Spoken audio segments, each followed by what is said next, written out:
aawayin niya ako, aawayin ko rin siya. Oh, yan talaga ang galit na buwelta nitong si Lacson, mga kababayan, kay Senator Marcoleta. Ayoko ng away, pero pag inaway niya kami, aawayin ko rin siya.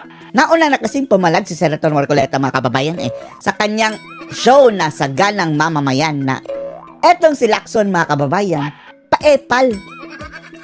Alam na niyang mayroong investigasyon na doon sa flood control, mga kababayan, sa komite ni Marcoleta na Blue Ribbon Committee. Napakabigat, mga kababayan, na komite para mag-imbestiga dyan sa flood control. Anong ginawa nitong si Lacson, mga kababayan?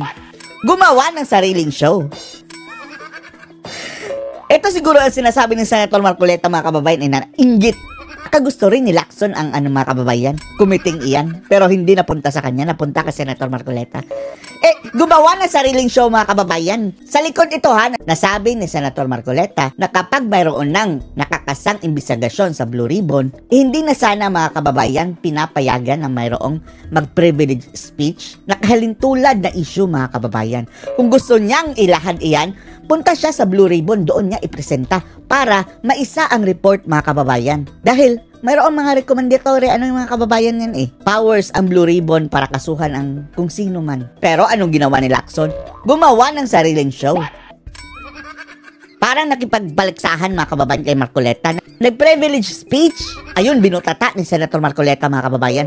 At gusto pang ipaano daw ipaurong ang date, mga kababayan, sa hearing ni Senator Marcoleta dahil wala daw siya sa September 1. Sabi ni Senator Marcoleta, who are you? Ayun, mga kababayan, dumating ang balitang ito kay Lacson. Ang sabi niya, kung aawayin niya ako, aawayin ko rin siya. Panoorin niyo po, Kasi sinasabi ni Senator Marcoleta, pinangimasukan daw namin yung trabaho niya Bakit hindi ba? Dapat kasi, Lacson, kung mayroon kang mga inputs, doon mo yan ilahad sa Blue Ribbon para mapag-isa, mga kababayan, doon sa komite. Yung investigasyon. Gumagawa, mga kababayan, nakikipagkompetensya. Hindi kasi siya makaarangkada sa Blue Ribbon dahil hindi siya ang mga kababayan chairman, pero pwede niyang gawin iyan. Nagpapapansin, mga kababayan. Na Blue Ribbon inunahan ko pa rin ng para bang nagmanifest daw ako sa floor. Manifeste, mga kababayan. Naku, pwedeng isalisi yung date. Hindi naman lang siya yung pinakikiusapan ko. Ang manifestation ko, baka pwedeng paghiwalayin lang yung pecha. Kasi At isa rin yan, mga kababayan. Gusto pa niyang iurong i-reschedule, mga kababayan, ang hearing ng Blue Ribbon dahil mayroon daw siyang gagawin. Ikaw ba ang chairman? Pareho napaka-importante. Hindi ko naman minemenos yung kanyang Blue Ribbon Committee hearing. Nire-recognize ko naman yung kanyang mandato. At bakit gumagawa ka ng sarili mong party? Merong epa-epal, mga kababayan. Sabi ni Senator Marcoleta, okay lang naman kung mayroon tayong pasabog dyan dahil para yan sa bayan. Pero galangin mo naman ang Blue Ribbon. Nasa alituntunin, mga kababayan, ng Senado na kapag mayroon ng nakakasang investigasyon dyan, huwag ka nang mag-separate. Doon mo ipasabog sa hearing na iyon. Hindi, nag-separate siya, mga kababayan. Privilege speech siya. Presentation pa, audiovisual. Pero sa kanyang TV program, pinipintasan niya kami Kapintas-pintas naman talaga kayo. Sabi niya, pinangimasukan daw namin siya. Hindi nyo ginalang ang kanyang mandato. Inggit ka ba, Lacson, na hindi napunta sa iyo ang Blue Ribbon? Sa kanyang mandato, wala nang imasok dito. Anong ginagawa mo? Lahat mapaayos ang takbo ng gobyerno. Nanggugulo ka Yung privilege speech niya, mga kababayan, wala yung recommendatory power afterwards. After niya pasabog na, bahala na yan. Alam natin, record ba tagal na ito naging senador, mga kababayan. Gas-gas na yung mga pautot mo, Lacson. Dalhin mo sa Blue Ribbon para talagang may kapupuntahan. So yun lang, gusto ko i-correct yung misimpression na pwedeng nakikreate ni Senator Marcoleta. Ayoko away na dis, mga kababayan. Away, pero pag inaway niya kami, awayin ko rin siya. Wow! Sige! Awayan kayo! Hindi ka uurungan ni Marcoleta. Sabi ni Senator Marcoleta, mga kababayan, hindi ako papayag na iniinsulto ako. Senator Lacson pa uurong. Ang asin ng itsura. 2 weeks after po nung inyong privilege speech, meron na ho bang dumapit sa inyo o nagbibigay ho ng dagdag na impormasyon sa inyo tungkol sa katiwalian sa mga flood control projects? Meron ho bang nagbo-volunteer na tumestigo, sir? Yeah. Ito si Lacson, Hindi ito nagkakalayo ng mga kababayan. Ugali ni Torre.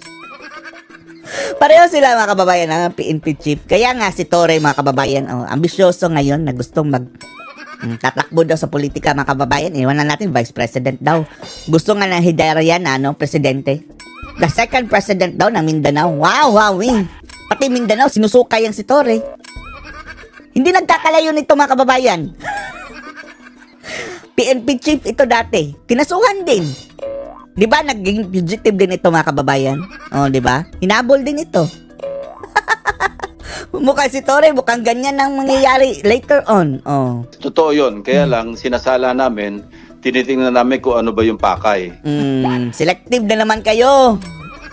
Balita natin mga kababayan, mukhang idadawit nila si Pulong.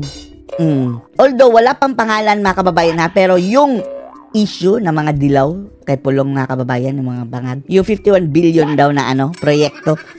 Siningit ni Lacson mga kababayan. Alam na this Lacson. Kasi alam mo, kanya-kanya motibo Ikaw, anong motibo mo? Balita natin, naka-inline daw ito sa motibo ng Kongreso mga kababayan. Na idadawit si Pulong. Salita na gustong makipag-usap, mag-tell all. Pero pagka naman hinihingan ko ng mga detalye muna, iba yung sinasabi. Parang nag-explain lang doon sa kanilang at sinasabi yung nabanggit ko ng mga katiwalian. So bakit ganon? Mukhang chismis lang pala. Nakuha niya mga kababayan. Dahil daw yung report sa kanya o ganito, tapos kung gusto niya niyang affidavit mga kababayan, biglang cambio. So pagka ganon, kukwestiyon mo yung motibo. May mga nakaharap na kami actually contractors. Ikaw, anong motibo mo? Bakit ka kasi hindi nakipagtulungan kay Marcoleta? Andyan na yung umarangkada na sa Blue Ribbon mga kababayan, gumawa ng sariling show. DPWH na nagpapahiwatig na gustong makipagtulungan. Siyempre, ang sasabihin ito ang namin... EPAL mga kababayan, Dati naman tong EPAL. Anong nangyari sa mga hearing nito dati mga kababayan, di ba wala? Track record mo versus Lacson, track record ni Marcoleta. Si Marcoleta, ang dami ng naggawa sa mga kababayan sa Kongreso. Ang dami na niyang mga reports mga kababayan na ipasa sa ombudsman. How about you, Lacson? Tell all. Hindi po pwede yung magbobolahan lang tayo. Sayang yung oras. Ikaw ang nambobola dyan. Dahil, bakit gumawa ka ng sarili mong separate sa Blue Ribbon? Anong nakita niyong intention? Gusto hong makaligtas sa investigasyon para hindi siya tamaan, sir? Medyo ang unang... Ang gusto mo, Lacson, siguro, baka ang gusto niya mga kababayan, matakot sa kanya yung mga kontraktor, o makikiusap sa kanya. Please, wag niyo akong idamay. What? Para luluhod sa'yo? Unang parang hilat siya ng pananalita, nagja-justify, nagdidepensa. Ang sasabihin ko naman, ang sagot ko, hindi namin kailangan depensa. Gusto ko marinig yung facts, yung lahat na katotohanan. Saka natin pag-usapan kung ano yung posibilidad. Kaya nga pumunta ka sa hearing. Ewan lang natin mga kababayan kung magkakaharap pa sila ni Marcoleta. Away na gusto niya Kung aawayin niya ako, aawayin ko rin siya. Na maipasok kayo sa mabigyan kayo ng legislative immunity kasi nasa batas naman yan. Ayan, immunity na naman. Wala na naman niyang papatunguhan mga kababayan. At pagkatapos noon, kung maaabot ito sa prosecution o kaya sa husgado, pag-usapan din natin kung uubra kayong maipasok bilang isang either ordinary witness or as an accused initially na pwedeng i-discharge. Ang may kasalanan, parusahan. Pwede naman sila mag-witness na hindi na i-immune mga kababayan kung talagang mayroong kasalanan. Ay, yan ang problema. Kagaya lang nung nila Biste mga kababayan, nasakote daw nila tapos siya lang din ang mga kababayan, gawin itong state witness. Ayun, nakalaya. Hanggang sa huli mga kababayan, walang napapakulong. Pati yung nasakote mga kababayan. As a witness, state witness. So yun ang ina-explore namin posibilidad na pag-aaralan daw nila. Pero para sabihin mo kagad sa akin yung depensa mo, karamihan sinasabi nila, alam naming mali kasi wag na tayo magbulahan kasi alam naman wag namin yung tulo as far as your as their participation is concerned. Kaya wag na tayo magsimula doon. Sabihin na lang lahat yung nalalaman ninyo at pag-usapan natin yung way forward.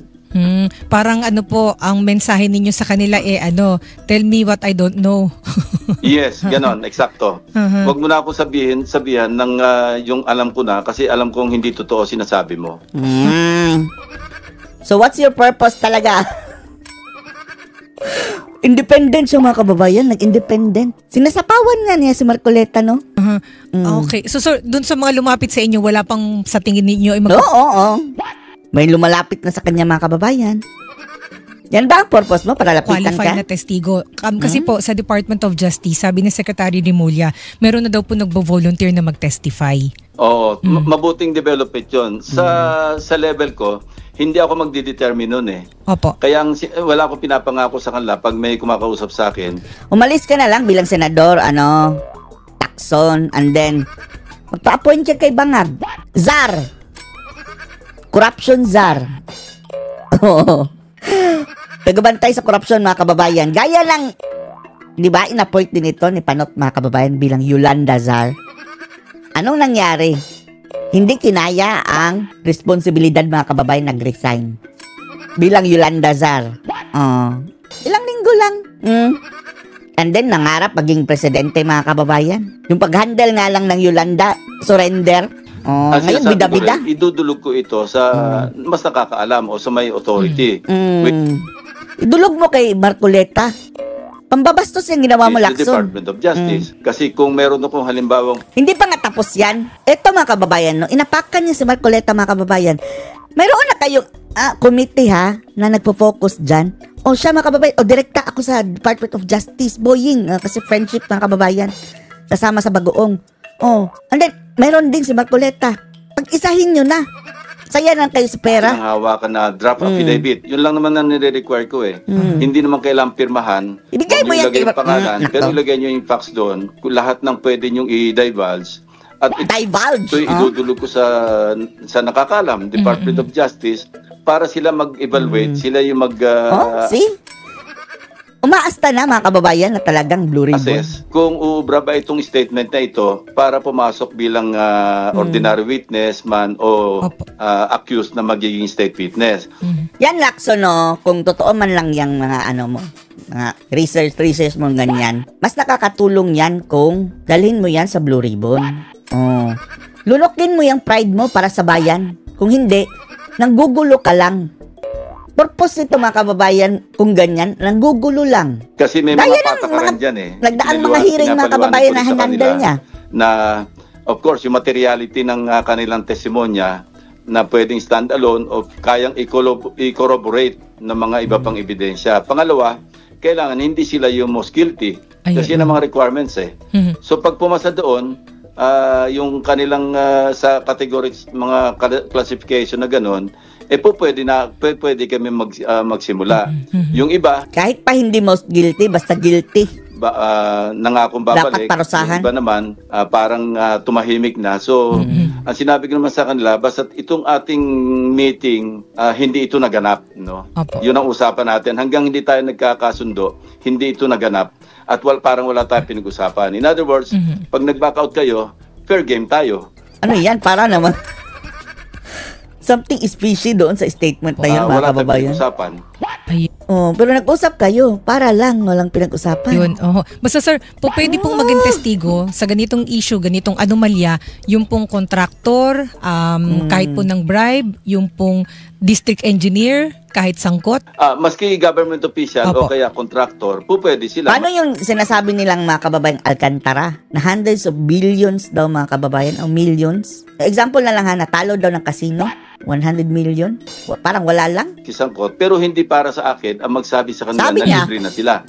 Kasi merong regulasyon dyan, merong batas na umiiral dyan. At hindi para sa akin. Actually, yung accused na i-discharge as a state witness, hindi pa rin sa level ng prosecution yun.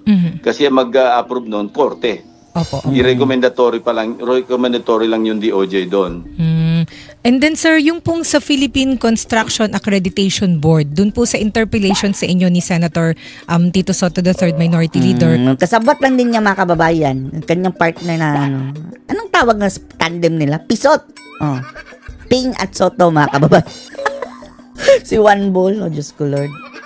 Isa rin yung mga, parang lumuwang na rin mga kababayan, tornilyo, natakil po ninyo ito at dito nyo inalabas yung information na ibebenta yung accreditation for at least ibig sabihin hindi bababa sa 2 million pesos. Oo. Nag-deny po yung pickup, hindi daw po yun for sale. Ano po ang tugon ninyo dito, Yeah. sir? Not for sale.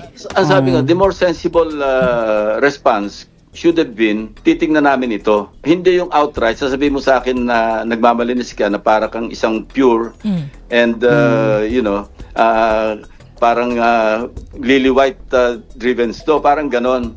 So, term ng mga abogado yun eh. Anyway, wag mo agad sabihin na ganon, na nagmamalinis ka na kagad. Alam mo namang may anomalya dyan. Kaya noong ganon na reaction, sa halip na sabihing titingnan, sabi ko, walang plano mag-imbestiga ito. Na-miss mo na ba, Lacson, na kayo ang naghari-harian dyan sa Senado? Sa tingin natin, mga kababayan wala natin, nanalo ba talaga itong mga bagoong na ito? Duterte lahat, mga kababayan, di ba? Tapos biglang nakapasok ang mga bagoong din.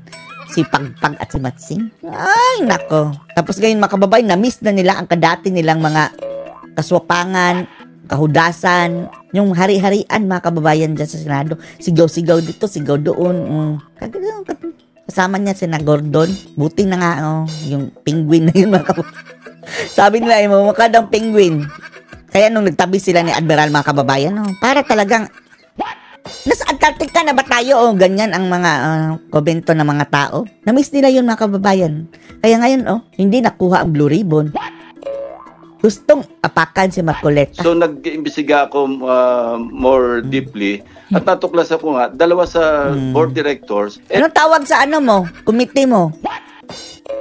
Hanggang ngayon, umiiral pa rin yung pagiging may-ari sila ng construction firms na nagnenegosyo sa gobyerno.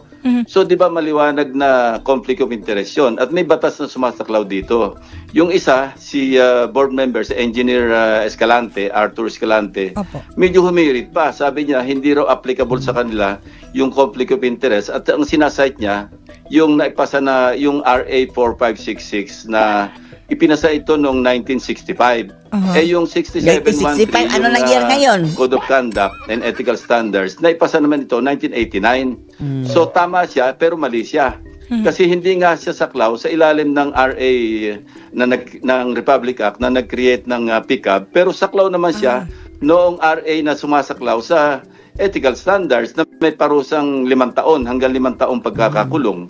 Kasi maliwanag pagka ikaw pumasok sa gobyerno, particular na kung regulatory body, at may conflict of interest ka dahil yung negosyo o yung practice magko-conflict doon sa iyong pinanghahawakan na pwesto sa gobyerno. Lalalim pa itong away nila ni Marcoleta, mga kababayan. Lalalim pa ito. Ito si Lacson, di ba, anong tawag ni sino nga ba yun? Si Yumaong mga kababayan, Miriam Defensor Santiago. Tinawag na akla si Ping Lacson, mga kababayan. Kaya, kung aawayin nga ako, aawayin ko rin siya. Palaaway, mga kababayan. Ewan lang natin na anong pinagbasihan na ebidensya ni Miriam Defensor na tawaging akla si Ping. Dapat mag-divest ka within 30 days. Ang kanyang pangangatwiran, parang ang analogy, para bang, di ba ang qualification, number 1 qualification, para ma-appoint kang huwes, di ba kailangan abogado ka? So kung susundin mo yung kanyang pangangatwiran, pag mas kina-appoint kang huwes o justice, pwede ka pa rin mag-practice ng law, pwede ka pa rin may-ari ng law firm. Hindi po pwede yun. So, yung kanya pangangatwiran, medyo baluktot. So, medyo ayusin niya. Mag-consult siya sa lawyer niya dahil pag dumating yung pagkakataon na mapailan sila ng kaso because of clear conflict of interest, obvious yan dahil recorded May record. Yung isa kasi, yung at least nag-leave of absence si Engineer Baggaw, dahil sabi niya, meron ngang ganong issue, nag-leave of absence. I-refer mo yan sa Blue Ribbon. Itong ginagawa ni Lacson, mga kababayan, gumagawa na sariling show and then railroad, mga kababayan. Mayroong direksyong patutunguhan ito. At ang direksyong iyon, mga kababayan, alam natin, bagoong Pilipinas direksyon na naman, mga kababayan. Kaya kung ikukumpara mo sa imbestigasyon ni Marcoleta, mga kababayan, doon tayo mas naniniwala. Ang credibility, mga kababayan. Ito si Lacson, matagal na yung ganyan sa Senado. Walang, napala natin, mga kababayan, sa dekad-dekadang panunungkulan dyan sa Senado. Puro ganyan. Paepal. Yung isa, mukhang gusto mag-dig in dahil nangangatwira na Dig in more. ang kwalifikasyon daw sa under the Republic Act na pag nag-create ng pickup, kailangan daw contractor. Opo. Okay, kailangan ng contractor pero mag-divest ka. Sir, ang Kung nga isang tinutuk... qualification, tama Opo. yun, qualification kailangan contractor ka, pero pag pumasok ka na sa gobyerno, Alam yan lalo ni pa Marcoleta nga yung pinagsasabi mo. body like pickup, mag-divest ka. Isubmit within mo yan 30 doon days. sa Blue Ribbon para Ang makatulong. binabanggit po ni Senator Lacson, sir, yung pick-up pala, akala namin noong una, DPWH lang sa Bids and Awards Committee ang nagde-determine kung sino yung magka-qualify na mga kontratista. Meron palang pick-up na mag-accredit nung pong mga kontratista na pwedeng sumali sa bidding. So ito po sila yung sa pick-up. Sir, tama ho ba yung Yeah. binabanggit ninyong board members, Engineers Ernie Bagao and Arthur Escalante? Correct. Opo. Sir, si Mr. Escalante po sa interview po nga ng GMA News Online, no, sinagot na ninyo, sabi niya, yun nga, hindi naman daw po matatalaga sa pick-up kung hindi sila talaga kontraktor. So, Totoo yun, totoo. Qualification yun eh. Pero Membership- mag-divest ka nga pag naandun ka na sa loob. Binibigyan ka ng pagkakataon na magkaroon ng divestment. Pag hindi ka nag-divest, may conflict of interest ka kasi sumasali ka sa bidding sa proyekto ng gobyerno tapos naandun ka Divest daw di umano mga kababayan, and then ang naiwan na control sa kanilang firm, kapatid, bayaw, yun pa rin. sa pick-up, ikaw nagbibigay Divest lang siya for the name na divest, pero hindi ng talaga. accreditation. Kaya nga pinag-juxtapose nga namin yung yung role nila sa pick-up na nagpirma sila ng accreditation. Pagkatapos, meron naman silang nakapirma rin sila na may kontrata sila o sumasali sila sa kontrata sa DPWH. Lahat So, di ng ba pinagngangakat kayo ni Lacson, mga kababayan, mauuwi lang yan sa mawala kung hindi siya makikipag-coordinate kay Senator Marcoleta. maliwanag yun. Tama siya doon na kung isasite niya yung Republic Act na nag-create ng yung Philippine Contractors Accreditation Board o PICAB. Sige, tama move siya on doon. na. Ang Ano pa? kwalifikasyon talaga, Ano kailangan pang- contractor ka. Opo. Pero, Tama lang iyak. Dapat mag-divest. hindi niya Oo, binasa yung sige, Republic sige. Act 6713. Ay, nako. So, ibig sabihin, sir, meron nakita ho kayo sa inyong pagsasaliksik na habang Oh, nandyan saliksik. sila sa pick-up, sina Mr. Bagao at Escalante, ay po sila, merong contract sa government. Yeah, overlapping. Simultaneous. Ito yung mga ng mga kababayan maggalamay ito ni Marcos dyan sa Senado. Habang nasa pick-up sila at nakapirma sila Kasama sina Soto. sa accreditation, kasi member sila ng board meron din silang nakapirma, pinacheck ko nga mabuti, baka magkapangalan lang pero ang signatures nila parehong-pareho At So- sila rin talaga, may pictures pa kami na sila talaga yun So, kasama na po sila sa dapat palang paimbestigahan ni Presidente. Sir, kasi ang pick-up ay under po pala, attached agency po pala ng DTI. Opo. Oo. Aha. Actually, under sila ng SIAP, yung Construction Industry Authority Opo. of the Philippines. Na- Yung SIAP, under yan naman Ano pa ng yung ibang topic DTI. ninyo? Boring na. So, yun nga, as we speak, kasi naibahagi sa akin ni Senator Soto na One ball. nagkausap sila ni Pangulong Marcos. Lagi. One ball, mga kababayan. At yung isa ring Niwi. I think 3 nights ago, no? 3 nights ago. Di ba? Lagi sila napupunta sa Malacanang, mga kababayan. Party-party kayo doon. At nabanggit niya kasi yan ang nature ng kanyang interpellation. See? Ito, mga kababayan, nagtatambay yan lagi kay BBM. Kaya, don't trust this, mga kababayan, people. Binanggit niya yung Alpha and Omega na meron ng kaso sa Court of Alpha and Tax Omega, o gagamitin pa yung ng Diyos, mga kababayan.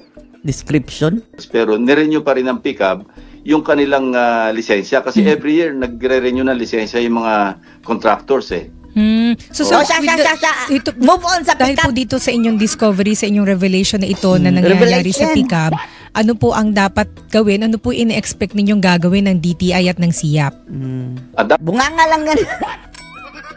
Wala rin mangyayari dyan. Alam ko nag-iimbestiga na sila dahil nang nasabi nga sa akin ni Senator Soto nung nagkausap sila ni Pangulo at nabanggit niya yung Itong dalawa, bumuo na lang kayo ng sarili niyong committee. Soto. posibleng Illegitimate committee. violation Sila lang dalawa yung membro. anomalya sa PICAB. Agad-agad tinawagan ni Presidente yung DTI yata para tingnan At meron na ring press statement yung DTI at yung SIAP na magsasagawa sila ng investigation. Ngang may mga denial sila, sir, nako, parang challenge nyo si Senator Lacson na maglabas Totoo. na ebidensya. Kaya nga ako nag-imbestiga pa kasi para bang, nagsabi lang ako merong gusto ko lang tumidya. Ayun, so palpal, Marcoleta. No, hindi ko naman sinabing totoo yun. Hindi naman gospel truth yun eh. Binahagi ko lang dahil interpellation na merong mga contractors na ibinahagi rin sa akin na meron dyan sa pickup na yun nga, accreditation for sale. Actually, yung range nga, yung isang contractor na yung unang-unang accreditation niya, 7 million yung binayad niya eh. Sir, paulit po, 7 million ang binayad para ma-accredit po. Yung isang contractor na hindi, kung di ako nagkakamali, kasama yata doon sa top 15. Alam mo pala, Lacson, alam mo naman pala. Sige, pakasuhan na yan. Oltok na lang ito mga kababayan kung walang makakasuhan. Marami na siya pinagbintangan. Unang accreditation. No? Of course, subject to validation. And wala pala. Bakit sinabi mo na? Subject for validation pa pala.